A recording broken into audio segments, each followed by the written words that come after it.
Welcome to the Open to Hope Show. I'm your host, Dr. Gloria Horsley, with my daughter and co-host, Dr. Heidi Horsley.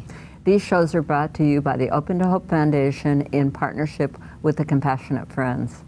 Well, Heidi, we've got a really interesting show today. I mean, it's kind of sad. I mean, it's very sad, actually. It's about deaths of sons. But these people are so amazing that, I have to smile because we've known them for a while and they're so wonderful. And we were just talking about happy memories about kids too. So I'm starting out feeling kind of cheery. Yes, and I'm looking at the title and it's Surviving the Death of Sons. But I'm thinking it's not just surviving, it's thriving. Because Roy Davies and Anne Castaldo have thrived. And it's been a journey, but they are there now. And we're going to have them on as guests, and they're sitting right here. Hi, Anne and Roy. Hi, guys. It's so great to have you on. Yes. We've known both of them for a very long time. They're dear friends of ours, and I've served with both of them on the national board of the Compassionate Friends, and they are still board members there. So they do a lot in the grief and loss world and a lot with the Compassionate Friends. They have done a lot of workshops, keynotes, run regional conferences, run national conferences. I mean, they are an integral part of the Compassionate Friends. And may I say, if you don't know who the Compassionate Friends is, it's an organization for parents, grandparents, and siblings who've had the death of a family member, a child. A child, sibling, or grandchild. Yeah, that's the way I want to put it, Heidi. And you can go to thecompassionatefriends.org because they've got a lot of stuff online too. And we'll talk about that later. But hey guys, welcome to the show today. Thank you. Hello, Anne and Roy. Hi. And what's interesting is, well, Anne lost Tony at 24. Yeah. And he had a rare blood disorder and died from a medical error. Right. And Roy had two sons that died. Wow. So Roy had Roy Jr., who died at 20 of an undiagnosed heart condition, and then Taylor that was 15 and died of a rare blood disorder. What I want to say, first of all, it's unusual that these boys are in the prime of their life, but they have these rare disorders. But the other thing that was strange is right before the show, Roy and Anne, who have known each other for a very long time, were sitting together talking about their children, and they realized that Taylor and Tony had the same rare blood disorder. Yeah. That's bizarre. It's very bizarre. And what was the name of this rare blood disorder? Do you know the big I complicated do not. name? It's a big, long, complicated It's called name. TTP for short, though. Wow. Yeah, and it's where the red blood cells actually fracture apart and attack the organs of your body. Wow. Wow. Yeah. Yeah. Well, it's, I know, it takes your breath away. I mean, that you've lost a son, Right. but you've lost two. Yeah. Oh my goodness, Roy. Wow. You're standing, you're walking, Some days better than others. you're delightful, you work with the Compassionate Friends, you've been in the military. Yeah. He's Yeah. a good Navy boy. I'm a military mom. Army, but I won't hold that against you, Roy. You know, we don't have to quabble. We're all fighting for the same team. Yes. So Heidi and I, you guys have got so much wisdom. I'm like to Heidi, where are we going to go with this? Because these people are so solid. They've got so much wisdom to help people with. And we thought we wanted to talk a little bit about the male and female aspect of grief and loss, and how you see it. Do you see it differently? And what's your thought? Roy, let's start with you. How do guys deal with it? What do they think of it? In my opinion, guys tend to feel lost because as a man, we're raised differently than girls, and we're told to fix the problems. Yeah. And we just don't know where to start. How do you fix something you can't fix? How do you make it better? And I struggled for a long time just trying to come to grips with that I couldn't fix it. And I'm thinking, given that you're a guy and that you were 20 years in the Navy. I wasn't 20 years in the Navy. I'm retired corrections. I Oh, retired that's as a right. You were correctional You were in the Navy and then you were in corrections. Yes. Okay, given that and what I know about you, Roy, aren't there messages that men are given of suck it up, walk it off, big boys don't cry, Right. don't be a wuss, all these messages to hide their grief? I was asked to be a keynote speaker in Rockville last year, and I basically made it that because my wife and I sat down and worked on my speech to do for this entire organization, and I couldn't get through it without tearing up and crying. And finally I said to my wife, we got to change the whole thing's got to change. It's got to be that real men do cry. I love that. Real men do cry. Because I said, if I can get through this without crying tonight, we'll see what happens. And you know, Roy, we have a book called Real Men Do Cry. Coincidentally, I didn't know that. yes, we do. That we wrote with Eric Hipple, who was an NFL quarterback for over 10 years with the Detroit Lions, and he basically said the same thing that you're saying. I love that. Yeah. Can I just say something? So course. real men do cry, and Jeff would cry all the Yes. time. My problem, I didn't cry. Ah. And I used to get very angry because I was raised by a police officer Yeah. who you don't cry. You go on something, he'll give you something to cry about. So your dad was a police officer, Yes, he and was. he was pretty firm He was and pretty said, "We don't stoic, cry." Right. So we didn't cry in my family growing up. So I would get very angry at Jeff because he did cry, Oh, wow, and I couldn't interesting. cry, Yeah. and I felt like a failure as a bereaved mom because I couldn't cry. Did you ever feel like, wow, if I loved Tony, but if I loved him, maybe I didn't love him enough? Or, Yeah, you know, did you absolutely. judge yourself because Absolutely. you couldn't cry? Yeah, which is what I mean. I cried alone. I Yes. cried in the shower. I cried in Yes. the car, but never cried in front of anybody. I'm proud of you. I couldn't control when I cried. That's what drove me nuts because Right. I'm not supposed to cry, Right. but I couldn't stop. Right. I Now hated this it. is interesting I because think so, too. when you're watching this, you know, this is the idea that there's no pat way to grieve. No. I Exactly. mean, we say men don't cry and women do. Right. So here we are saying, hey, Yeah. that these myths about the way people grieve. right. It's It's and so my personal. anger towards my husband was so bad that I just because every time he cried, it brought it to my attention that why are you crying? It was and Jeff's a stepdad, and not to take anything from stepdad, but my brain went, he's my child. Why are you crying? This was my son, and I'm not crying. So it's really hard for me to watch that. This is interesting, and I But- know that Roy, you also married. Barb is the stepmother of your children. Yes. Yeah. Mhm. That's been tough because she has cried, and I've tried to include her so that she was always Right. part of it because I know Barbara didn't have children of her own, so it's not like, and she came in when Taylor might have been out of diapers when her and I got together, and she's raised Roy from a 9-year-old kid. I Right. mean, And that was Jeff. He knew Tony. that was the since he only little, child she'll right, ever yeah. have. Yeah. So she very much was included. In Right. fact, she does workshops about step-parents at national I conference. think that is so important because there is a strong bond between many step-parents and the children, their Right. children. Oh, yeah. I mean, Jeff considers them his own children. He always did. But it was just interesting that even though I consider Jeff, he's a wonderful dad. Yeah. But we're talking the first year Right. of grief that Yeah. The first year was hell. but I couldn't let him own that. You know, I was very angry about that. I love that you guys are talking candidly about these things. I personally felt the second year was worse than the first Yes, year. yeah. My personal, I've heard people say the 5th year, I've heard people say the first year. No. To me, the second year, because the second year, I remember thinking after getting through the first anniversary of Roy that, whew, I passed Right. all the firsts. We've made it. We're good. Yeah, and we're my gonna go. birthday came along right after that, and I thought, well, this still sucks. Right. Yep. This yeah, really still sucks. exactly. And it this is does. permanent. And this Yeah, isn't and it's going to changing. continue to suck. Yeah. I Yeah. remember waking up on Tony's 30th anniversary and being like, damn, I still feel this way? I can't. I don't want to do this anymore. You know, it was hard. It is Yeah. weird when the reality of it. And that was Yeah. it. And the fact that reality. they're really never coming Yep. back keeps Right. just setting in deeper Yeah. and deeper. Yeah. So you'd have to try to figure out a way to survive, and thrive and thrive. and Thrive. thrive. 'Cause you I don't wanna really just survive. because I really wanted to honor Tony and live my life. But it was hard. I'm sorry. No, go ahead, hon. I've often felt, because people say to me, how does it feel to lose a child? And I can only say, to me, it was as if someone had removed my arm. Now, I can still manage to do things that I did before. We can put a prosthetic arm on there. We can pretend it's still there. We can keep on going, and we're going to do it. But we're not fooling anybody. It's still really gone. Yeah. And you still get pains from it. You still miss it. And that never goes away. Right. So I'm wondering, Roy, when Taylor died, the second child that died, was it different than when you had the first loss? Yes. Okay. So very different. And I know there was a 4-year time difference, yeah. right?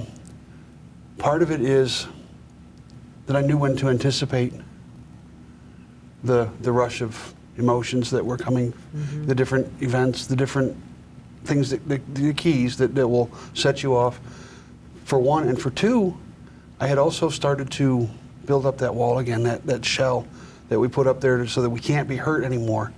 And I thought I could stop the pain. I was fooling myself because I did cry again. So you thought you might have more control this time? Yeah, because I thought nothing could hurt this bad Right. again. Yeah. And you thought you knew what you were going to be going through. You know, when Scott was killed, I was at the University of Rochester, and I was a psychiatric nursing consultant to the surgical service, and I worked with grief and loss all the time. In fact, I was, quote, an expert in the field, and had written on it, did workshops on it, worked with families all the time. And it was so weird because I had all this literature, and I'll never forget, I was reading it, looking at it, and I took the trip. You know, it's like, this is what it's going to look like. I did it all. Right. You know? It didn't look anything at all like that, did it? No, but I did it. I'm like, Right. oh, there it is. It wasn't that it didn't look, it didn't feel. Right. You realize it is such a feel, it's a body, you know, we forget. It's not just the mind going. Well, the other piece is you read a lot about pain, the pain of a, you know, somebody dying before their time. You read about the pain, but when you experience it, it's like, wait a minute, this is like so much worse than I could ever have imagined. Yeah. And one of the things I went through as a mom, Yeah. you know, you were saying you fix things as a dad and a husband, you fix things. As a mom, you protect your kids. Yeah, yeah. You know, and that was where I felt like I had to keep going to protect my other two children, but I knew it was impossible because they had to do this on their own. But at the same token, you're saying to yourself, well, as for myself, I always said if something ever happened to one of my children, I would never survive. I wouldn't survive it. I couldn't live. I love them that much. And that here I was surviving. And it was like, okay, Surprise. now, yeah, you know, like, am I that bad of a mom that I'm actually surviving this? Because I said I wouldn't. You know, so that guilt, and then you want to protect everybody. You don't want something bad to happen to your other kids. You don't want something bad to happen to your husband. So you realize you can't. Up until then, I thought I could. I thought I could protect my whole family. That was my job. So you both, so I'm seeing Roy kind of nod. Do you also worry about, okay, what about my other children? Oh, yeah. If anything ever happened? Oh, So you both worry that, okay, every day. I've had this loss. yeah. So I don't want, and it's interesting because I'm a bereaved sibling, but do you know I still carry those fears for my children? Absolutely. Because my brother died, my brother and cousin at 17 together, I worry that, you know, I just want to make sure that nothing's going to happen to my children. I talked to you many times about your son. Exactly. Well, my son just came back from Afghanistan, so of course I was, you know, a wreck.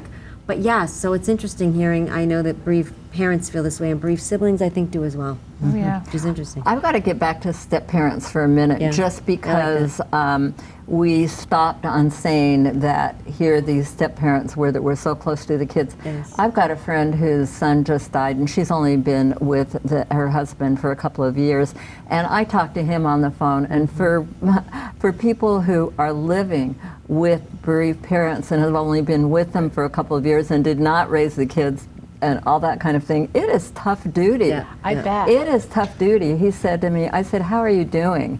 I talked to her and support her. She's a good friend, and I Right. understand from being a bereaved parent, I understand what she's going, you know, Yeah. some of her trip. You never know everybody else's. But I just said to him, Phil, how are you doing? And he said, Gloria, it's really hard living with a bereaved mother.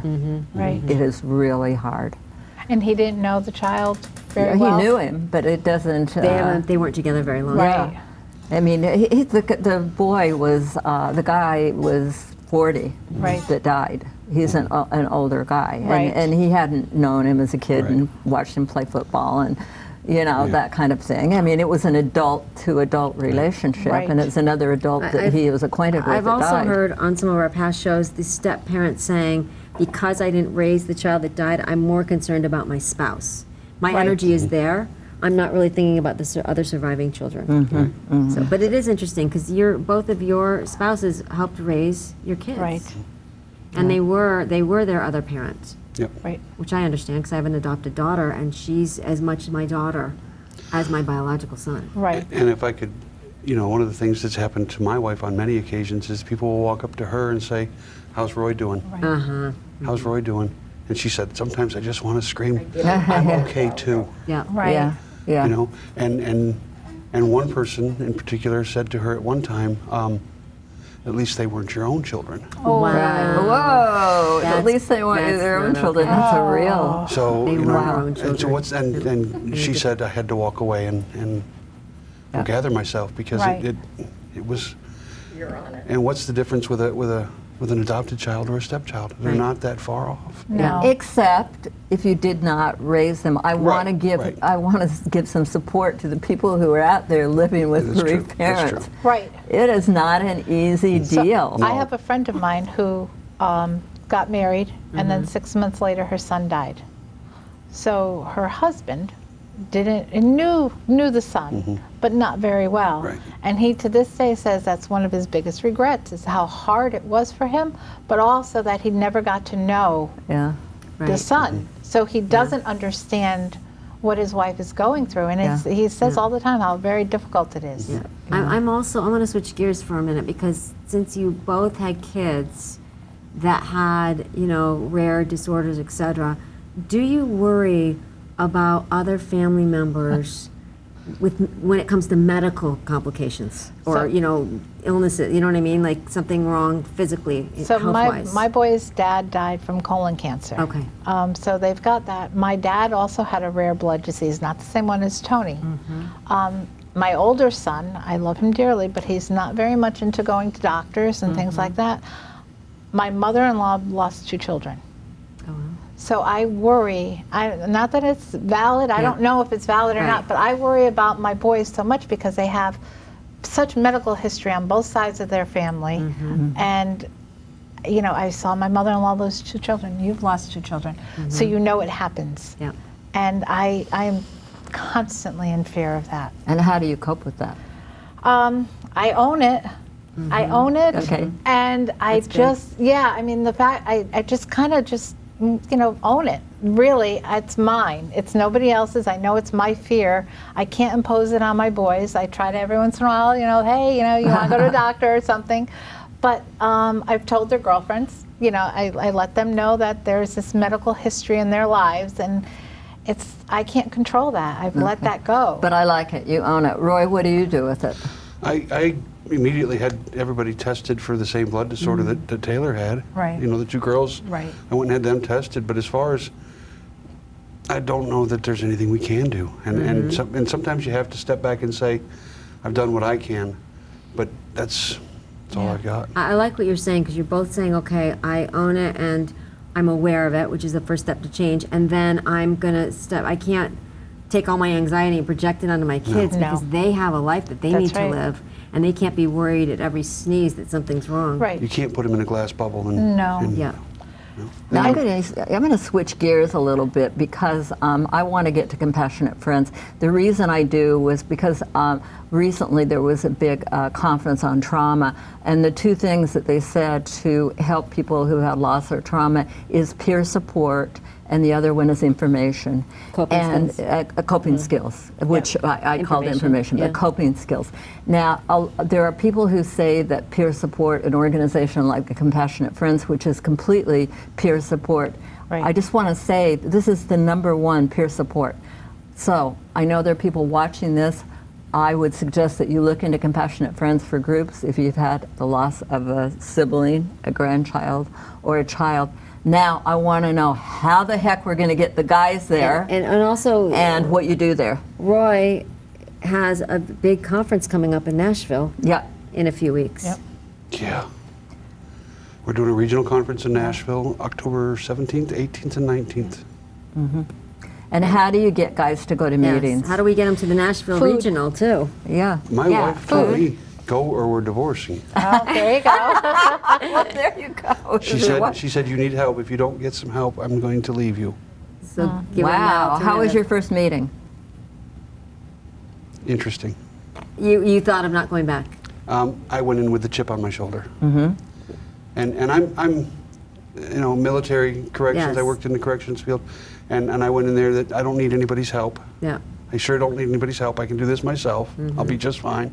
And I went in with my arms crossed and an attitude because these people that I'm going into don't know anything about my son and my relationship with him, and they don't know how much pain I'm in. Yeah. And I'm not going to learn anything from these people. And when we go around the room to say, you know, how they've lost their child and what they're doing today, I'm pretty emotional. I cry at the drop of a hat. And by the time it got around to me, I wasn't able to tell them how I felt. And you don't have to tell them how you feel in the group. You can pass by. You can just be there. I was a wreck. The other thing that is people say at Compassionate Friends is that go to 3 meetings before you make a decision, because most people on the first meeting and often on the second are like, I'm never going back there as long as I live. Okay, that's what you did. That's what I did. I went to my first one and left and didn't go back for a few months. I'm like, how did you get there? How did I get there? I mean, how did you decide to go in the first place? Well, this is kind of a crazy story, but after Tony died, he loved Christmas. And I was trying to find out what to do for Christmas time, and I found the candle lighting for the Compassionate Friends. So there wasn't one in my area, and I called the national office and asked if I can have one, and they said, sure. So I figured I should probably go and find out what the organization was about. So I went to the December meeting, and honestly, I hated it. It was horrible. It was sad. I couldn't do it. But then I went back in March, because that was Tony's birthday and I was still struggling. I thought, let me try one more time. I went back, and still again, I just was like, yeah, I don't think this is for me. I can do this. Like, I got this. I knew how to do things. I can do this. I don't need this. I'm good. And then it started coming up on Mother's Day, and I went back. And that was it. I met some friends, and I have to say that for me, that was the biggest thing, was the people that I met who truly, truly cared. And that was, you know, and 10 understood. Understood. And weren't judging you for where you were in your process. And that we would go out for coffee afterwards, and it was just the friendships that were made and the understanding and the compassion that I got from that.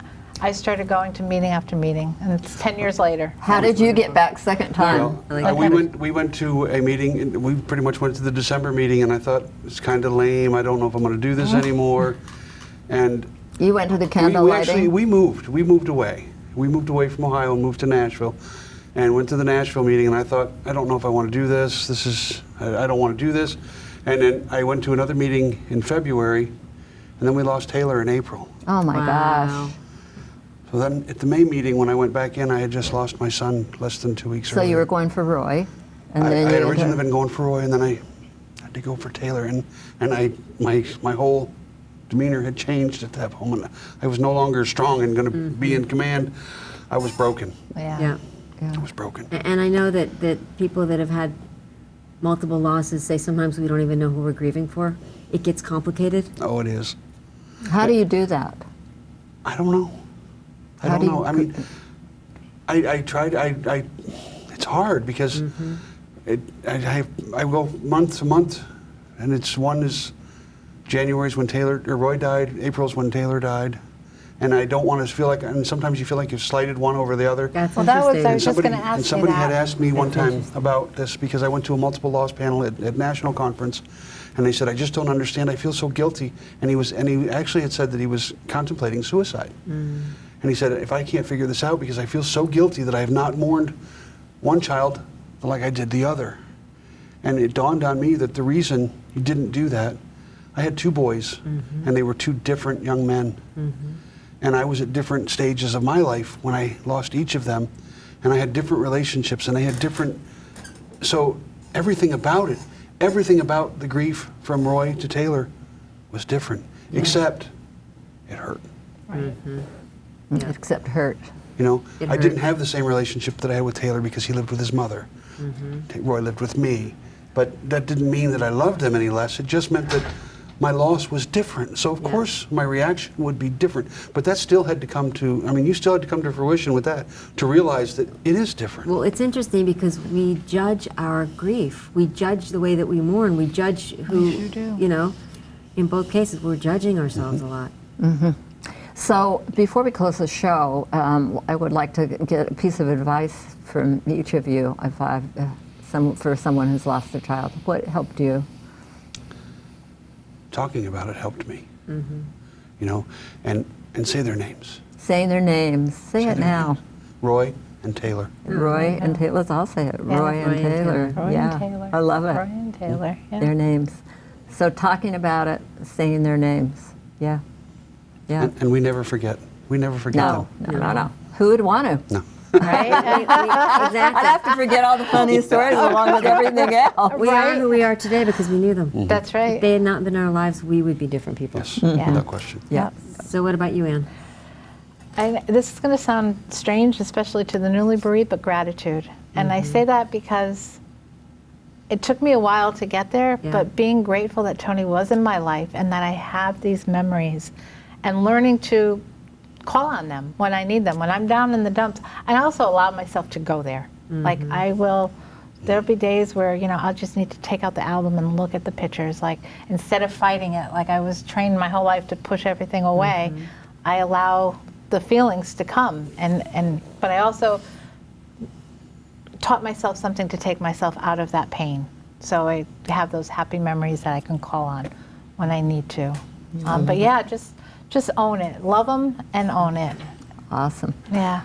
Okay, so I just want to say that the conferences are amazing, aren't they? I want Yes, people to know that absolutely. the Compassionate Friends National Conferences are so amazing. Yes, And they I are. think if you've heard anything, you've heard Roy talk about how specific somebody who's lost 2 kids, there's actually a workshop at the conference. Yep. There's a workshop for people who die Medical error. medical error. Yep. There's a workshop for sudden death, like Scott. There's a workshop for suicide. There's a workshop for Only siblings, children and siblings, yep. whatever. And Step-parents. there are Yeah. national workshops Step-parents. and there are regionals like the one that Roy's going to be involved we're in. actually having workshops for siblings at the Nashville. I love In it. Nashville, Nashville Tennessee, conference. in October. This might be over by then, but look at the conference they have yearly, and the conferences are amazing. Go, take somebody with you. It'll be in Go with Atlanta a in friend. It'll be 2020. in Atlanta Well, in and 2019. It's only September, and we're going to air this before the Nashville conference, so you can go to the Nashville conference. Yep. Yeah. October 17th? 17th. 18th, Oh, okay. 19th. October 17th and 18th. Okay, And I was there The 19th. 2 You were there years 2 ago, years ago. and it was wonderful. All right. I'd be going again, but I have a wedding. awesome. Well, thanks to everybody for watching the show today, and thank you guys for being on. You're amazing, and Thank thank you you. for the work you're doing in honor of your kids. It's And, just and thank fabulous. you for the service that you're doing with the Compassionate Friends Board of Directors. It is Thank you. greatly Yeah, appreciated. totally appreciated. You're wonderful people. And Thanks for having us. And thanks for everybody for watching this show today. And Heidi and I always want to remind you that if you've lost hope, please lean on ours until you find your own, and God bless.